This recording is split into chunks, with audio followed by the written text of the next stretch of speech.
This video is brought to you by Sporlan, quality, integrity, and tradition.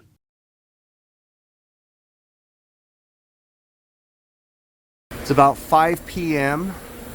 Just got an emergency service call for a walk-in freezer, and when I walked in, nothing was happening. But now, it sounds like it's hissing. Like maybe it's low on refrigerant. There's no ice on the coils. The thermostat over here, up here, right there, it says 30 degrees and it's set for -10. So we're gonna need to go up top because there's clearly something going on there. I can tell by the sound that refrigerant's making. All right, I come up onto the roof and this exhaust fan's making a god-awful screeching noise. The belt is not loose, I checked it. It's something wrong with the pulley. And then this one's squeaking too, so that stinks. Come up here and this is my compressor. And there's oil everywhere, all over this fitting right here. It's leaking from this. Looks like my sight glass is empty, so I'm gonna put some gauges on it. All right, big blue soap bubbles. The trick is to make sure you have a steady stream. You don't want foam. Spray it all right here. It's hot. Woo! It's burning hot. This bad boy's been leaking for a while. Ooh, man, look at that. That's not good. Oh yeah, it's that fitting right there.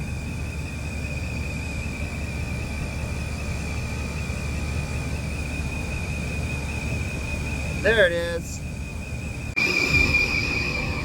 All right, I'm gonna add some refrigerant to this guy and clear up the sight glass. We're about to get rain right now.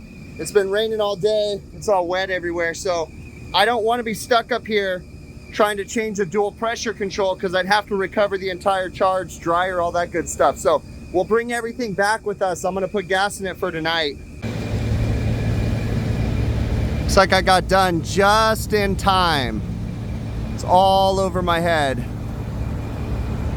But it's really coming in and I can hear thunder in the distance. There's supposed to be scattered thunderstorms today.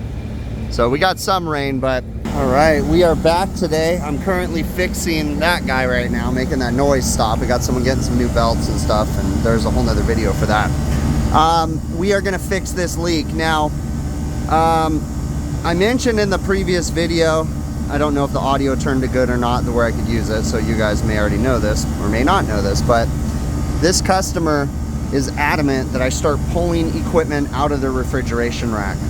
So we're gonna do a minimum repair on this guy. We're just gonna get it back up and running so that way it's not leaking refrigerant. It's got refrigerant leaks. These hoses are bad, okay? I don't like the rubber hoses anyways. You can use like these style are a little bit better. And that's what we're gonna end up going with, is one of these style hoses right here. We're gonna utilize the existing pressure control, and we are going to just do a minimum repair, but we are going to have to recover the gas out of the system, change the dryer, and go from there. So we'll change the pressure control hoses, change the dryer. As far as the oil level goes, it's actually really low, and I don't see very much oil in there right now.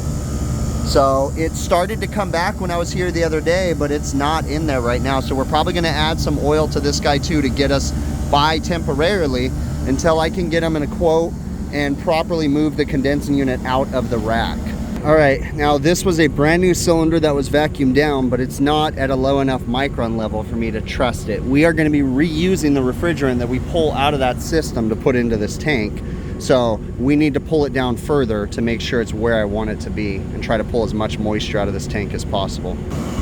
While we're waiting for the evacuation on that tank so that way we can get recovering, let's talk about the dryer and the sight glass. So we have a Sporlan catch-all and a Sporlan see-all. Now, this is a male-female flare sight glass.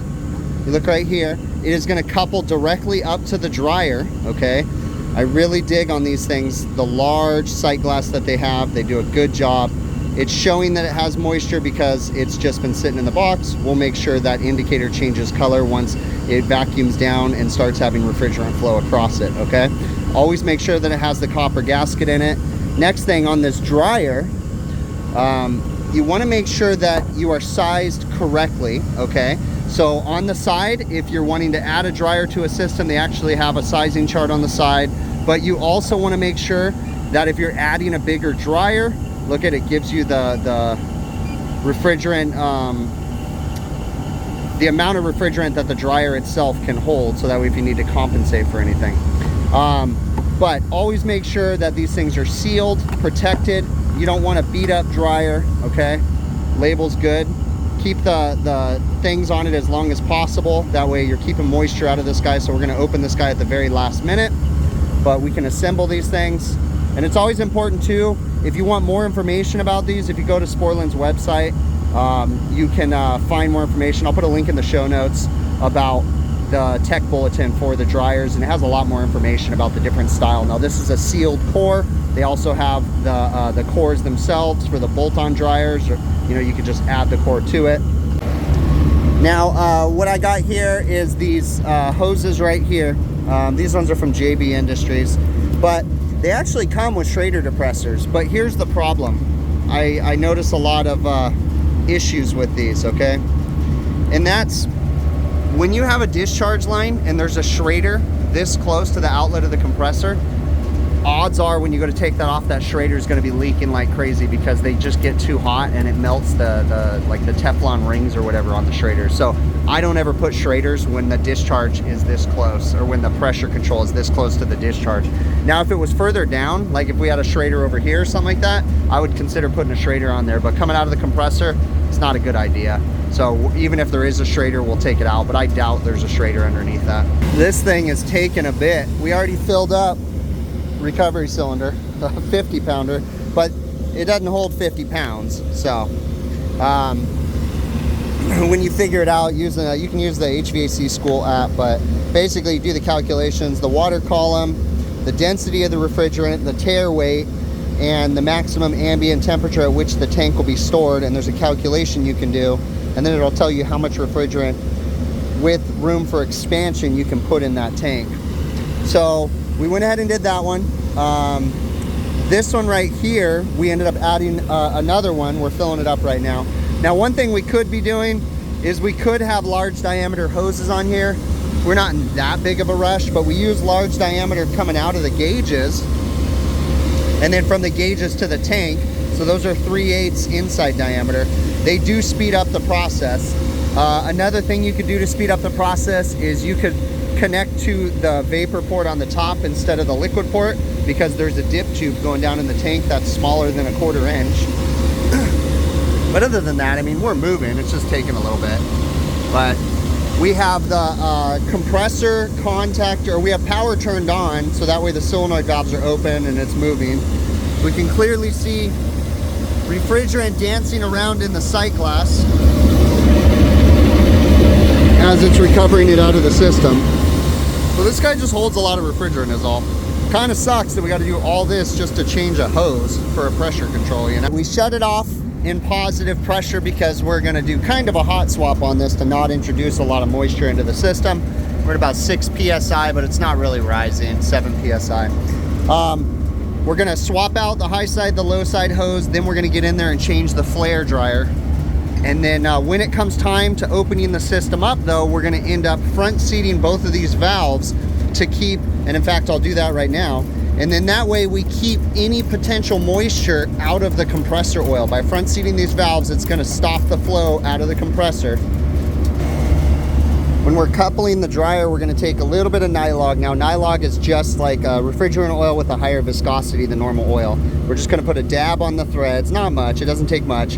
And if there was an actual flare nut going on to this, which there will be on the other side of this, then you wouldn't want to lubricate the mating surface of the flare. But that's enough for us. It's just going to lubricate the threads, that we can get a nice tight seal, and then we'll worry about the other fittings when we get inside there. And then on the fitting right here, same thing. I want to be careful to pull it off because I don't want to let much in there. So we're going to put a little bit of Nylog right there and just spin it. It can go back in there. There we go. And then I already put some on the fitting. And we're just going to tighten it on. And then tighten it up. And we also made sure this wasn't touching anything bad.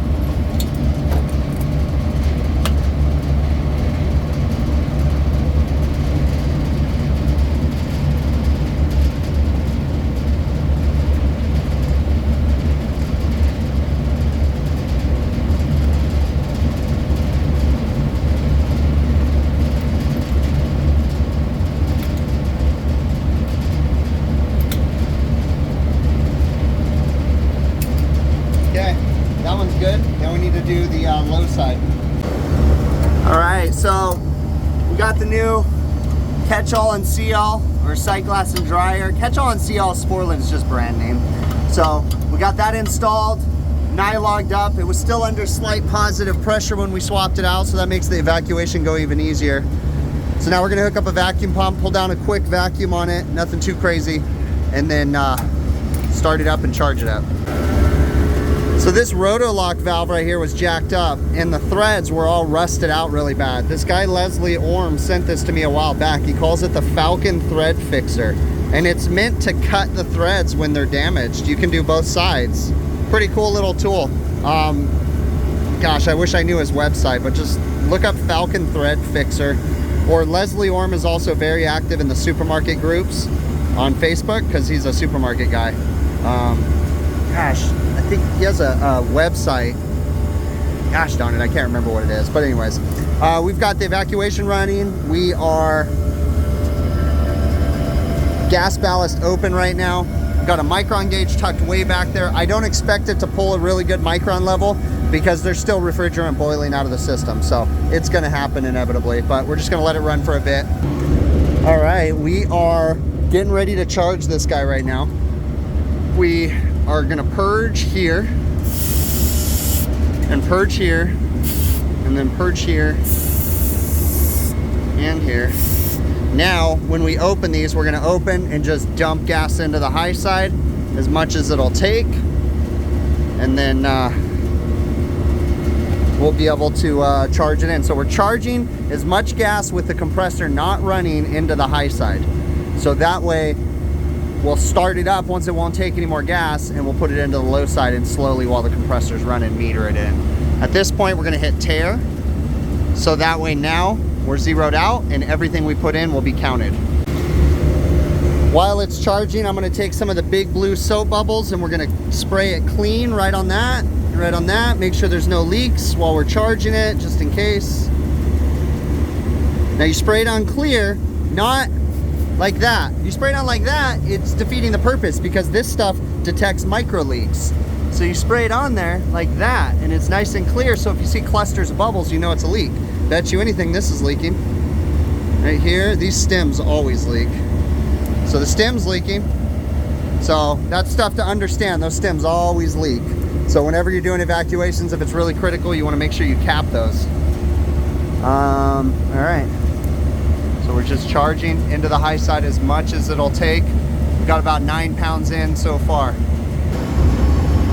As far as the pressure control hoses, we use 2 zip ties to tie them together. So you zip tie to the zip tie, so that way they will never rub out. It's only the zip tie touching itself. And then the tubes aren't gonna rub on anything else. They're nice and good. So we're good on that. Leak tested these guys, we're good. Everything's looking good. At this point, it's taken all it could, 14 pounds. So now we're gonna go ahead and turn it on. So we're turning the breaker on right now. And we're gonna wait for the temperature controller to turn on and open up. The low side pressure will come up into a positive pressure. The pressure control right there will turn it on. So that's the way that this guy operates, is it uses the pressure control to turn the compressor on and off. So we're just waiting for that delay from the temperature controller. As soon as it clicks on, we'll see the solenoid valves open and she'll start coming up on the low side. And we just turned on about 15 PSI. And then now we're gonna charge through the low side. We're gonna go ahead and put in all the gas that we pulled out, because the last time I was here, like a couple days ago, I filled it up to the 3/4 mark on that receiver. This morning I got here, it was super cold outside. We had a clear sight glass. So I don't see the need to check liquid level. I know it didn't leak out that much gas, but we are gonna evaluate the oil level too still before we leave.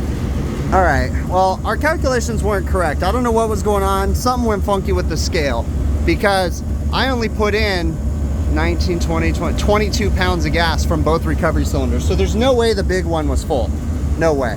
So at this point, what we're doing is I'm pumping it down. We put in all the gas that we took out. I'm pumping it down and I am gonna check the liquid level. So I front seated the receiver back there. The refrigerant flow is shut off. It's pumping down. I wanna see where it shuts off at. And then I know it cuts in about 15 to 20. And it just shut off at about 3 PSI. Okay. and it turned back on because the refrigerant's boiling out of the oil. But all right, we got that. So now we're gonna check the liquid level in the receiver. So what we're gonna do is take a heat producing device, heat up the receiver, then run our fingers from the bottom of the receiver up and feel where the liquid level is. We wanna make sure that we don't put too much gas in the system. It's also very important when you're pumping a system down that you always have your high side gauge and your low side gauge on. That way you can see if you're potentially overcharged. If you only put your low side gauge on, you would have no idea what your high side pressure is doing during pump down cycle. So we've got a thermal imaging camera right here. Now this isn't the normal way that I show it, but let's see. So if we take this guy and we look at the receiver, you can see the point at which it's hot. And that is a little low still. So really where the level is about right there right now. And you can also feel it with your hands. It gets hot right there. And then right there, it's not hot. So the thermal imaging camera is telling us that our level's about right there. We're gonna put a little bit more refrigerant into there, try to get it a little bit higher. We're utilizing this time to empty out some drums that didn't, this one had 2 pounds of gas in it, or 3 pounds of gas in it. This one has like 4. So we're trying to empty these drums. Always close this when you're connecting the drums, then re-purge until you get liquid. All right, and then zero out your scale again and continue charging. All right, we filled it up. We marked the liquid level on the receiver for the next guy, so that way they know. And now we are gonna start this up and start cleaning up all of our messes because we are done. So we changed the pressure control. It was leaking on the high side. We put 2 new hoses, high and low side, new liquid line dryer in the back, new sight glass. So we'll start it up and just watch the unit come down to temp while we're cleaning up. Information is always good. Paint markers are always good. We marked the liquid level on the receiver, and then I wrote on the pressure control, walk-in freezer, 404A, 25 pounds. That's the total charge. So I don't know what was going on with the scale, making us think that that big recovery cylinder was full. It didn't make sense when we felt it too. We're like, it doesn't feel that heavy, but yeah, anyways, all right. We still gotta add a little bit of oil to this guy though, because I'm not liking the oil level in that sight glass. It's not really registering very much. So I'm gonna go down and see if I got some oil in my van and an oil pump. I'm waiting on some oil, having someone picking it up for me right now because I didn't have any. Thought I did. This guy is almost down to temp. It's pretty darn cold in here. It says -3. You guys aren't gonna see it, but -3, and it's set for -10. So it's doing good. So we're gonna go up. I'm waiting for that oil. We'll get it pumped in and then we'll be done with it for today. All right, just like purging a normal line, we're gonna purge this. So we're gonna have to get a couple pumps to get oil to start coming out. Okay, so now we're gonna close the ball valve and we're just gonna slowly be purging it as we're applying it. Open the ball valve slightly and I will, there you go, go ahead. This way we're ensuring that no air is in the lines. Go ahead and open it all the way. All right, now we can go ahead and add oil to the system. The oil level is barely even registering in the sight glass, so we're gonna keep adding oil. We're gonna get it between halfway and a quarter. Just go ahead and add a little bit more. We also need to check to make sure this crankcase heater is working. Nice and slow, keep going. So we're having to offset the pressure in the low side. So you can go high. There you go. And just give it a push. There you are. Nice and slow. So it's starting to register. This guy was quite a bit low on oil. Okay, so we're at about a quarter of a sight glass. So we're gonna finish this pump. Then we're gonna let it run for a few minutes and see where it stabilizes at. And I did confirm the crankcase heater is working. I can actually feel it, it's hot. So right now, we're at about a quarter of a sight glass. This is the oil sight glass. I'm gonna go just a little bit more, but not too much more. So maybe half pump. And then that'll be it on this guy. All right, that's plenty right there. We're not gonna put any more. So we're gonna go ahead and close the ball valve, take our gauges off. The box is at about -5 right now. So we are operational and we're gonna talk to the customer and see if they wanna proceed with removing this compressor from the rack and putting a new condensing unit. If they don't, I'm pretty sure they do because they told me to. But if they don't like the quote, they'll be fine. I mean, it's operational. That compressor though has seen better days. You can clearly tell that the paint has been overheating. The compressor itself internally probably doesn't look the greatest. It's been overheating too. But you know, they should be good for now. We got some oil in it too, so all is well. So the sound at the beginning of that video, I had to like edit the audio because that exhaust fan, the high-pitched squealing noise, and it still came across as a high-pitched noise for the little bit that I put in the video, but it was insane. I literally had to go down and get my hearing protection, my 3M earmuffs. Like I was up there with those on because it was like this resonating high-pitched sound that when you were sitting by that compressor, it was just digging in my ears like daggers. So always pay attention to that kind of stuff. And, you know, my gut, because I'm old school, my gut was like, just work through it. You'll be fine. But we got to remember to take care of ourselves. We got to remember to take care of our bodies. Don't work through the pain. Okay. I've done it for too long and I am hard of hearing because of it. And that is because of my time in the trades and not taking care of my body, not paying attention, you know, when I'm working in loud, using grinders and cut off wheels and all that good stuff. Is just, you know, I can't stress enough: hearing protection, eye protection, safety wear. Okay. It sounds corny, but as I get older, I realize how important that stuff was, because when I wake up in the morning, and I'm not that old, I'm just turning 40 this year, but when I wake up in the morning, man, I can't walk. My ankles, both my ankles hurt so bad.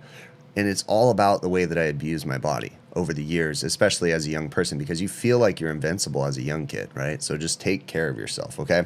So what I ended up doing was went out there, we put gas in it, we got it going, we came back a couple days later, but when I came back, I told the customer, hey, I need a work order for that exhaust fan. And so what you guys didn't see was about 2 hours of this call I spent fixing that exhaust fan with someone else. Now, you'll see a video for that soon, so stay tuned. But we had to do something because there was no way I was going to work on that roof with that exhaust fan making that squealing in my ears again, okay? It was a real bummer that we had to recover the entire charge to change the pressure controls, but, you know, that's just how it is sometimes with high pressure controls. My little tip about the Schrader cores on the discharge line is actually really important. You want to keep the Schrader cores as far away from the compressor as possible. Trust me, they just rot out, okay? I mean, unless you're going to preventatively change the Schrader cores every couple months, I don't suggest using them. I suggest taking the Schrader cores out and saving a problem, you know, from the next day or whatever. But went ahead and recovered the charge. There was something going on with the scale. I don't know what it was. I wasn't up there. What had happened was we were recovering the charge and it was taking a while, so we decided to go grab a bite to eat. And we came back, and when we came back, it was borderline at the maximum amount of refrigerant for that 50-pound cylinder. I don't remember what it was, but we just used the HVAC School app. So if you don't know what that is, on your app store on your phone, whether it be Android or Apple, just search up HVAC space school. Okay, HVAC School, and download the app. That app was created by HVAC School, Brian Orr, and he has a whole bunch of cool information in there, technical knowledge. But then on top of that, and just for full clarification, I have nothing to do with HVAC School, okay? I'm doing my own thing over here. Brian's a good friend of mine, and the whole HVAC School team, they're all great people, and they've done an amazing service for the industry. So download that app. It's free. There's a bunch of cool calculators in there. I put up the link in the formula in the video to calculate the fill capacity of a recovery cylinder. And, you know, it's a pretty intensive calculation. I mean, for a tech to do out in the field, right? Because you got to figure out the specific gravity of the refrigerant. You got to figure out the tare weight. But once you get the specific gravity and the max temperature at which the refrigerant tank is going to be stored, it's not that bad, but it's just so much easier just to input the numbers into a calculator. So check out the HVAC School app. It'll help you to fill those things up. But regardless, we came back. The tank said it was full to the max, and we're like, it doesn't feel like it, but we didn't chance it. We just set it to the side, recovered the rest into another one, and just made it work, okay? So it is what it is. But altogether, we got the refrigerant recovered. We got the dryer and the sight glass changed.